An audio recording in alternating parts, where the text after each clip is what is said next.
Jamani mpenzi wangu, leo usiwasikilize wanafunzi jamani, mimi sijafa Lei. Lei, nisikilize basi. Wewe Lei.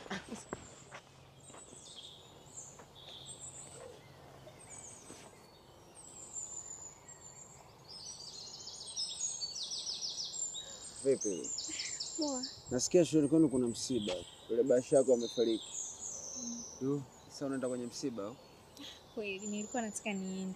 Lakini nilivyokuona hapa yani mood ya kwenda msibani yote imekata. Wacha. Nataka tena nyumbani kwako, tukaenjoy, alafu ndo nitajifikiria baadaye kama naweza kwenda au vipi.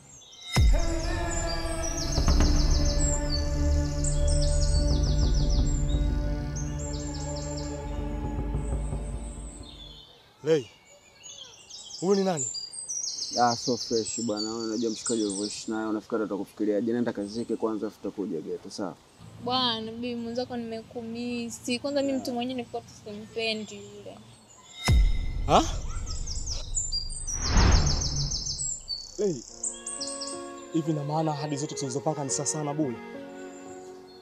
Lei, hebu basi jaribu kukumbuka tulivyokuwa tunapendana kwa idiana. Wewe ni muongo Lei. Vitu vyote tulivyopanga ni vya uongo Lei.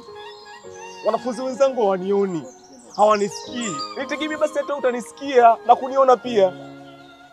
Lei, huyu ni nani nakuuliza? Bwana, mimi mtu mwenyewe nilikuwa simpendi, bora hata alivyofariki kwanza. Basi poa kwanza. Kweli? Kweli tu.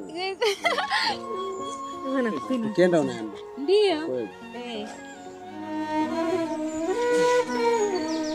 Wewe unaenda wapi? Anakudanganya huyu Lei, mimi niko hai Lei.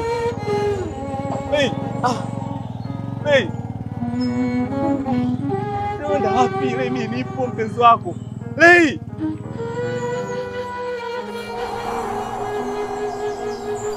أحببتك مثل يومي wangu tamamat bi misiri ya nafsi yangu nilikuamini zaidi ya dini yangu sendi badan ulalapo kifuani mwangu misiwezi kurudi tena mali chozi langu halina amana misiwezi kuomba msamaha mahali wema wangu haukuonekana goroki na sharoki.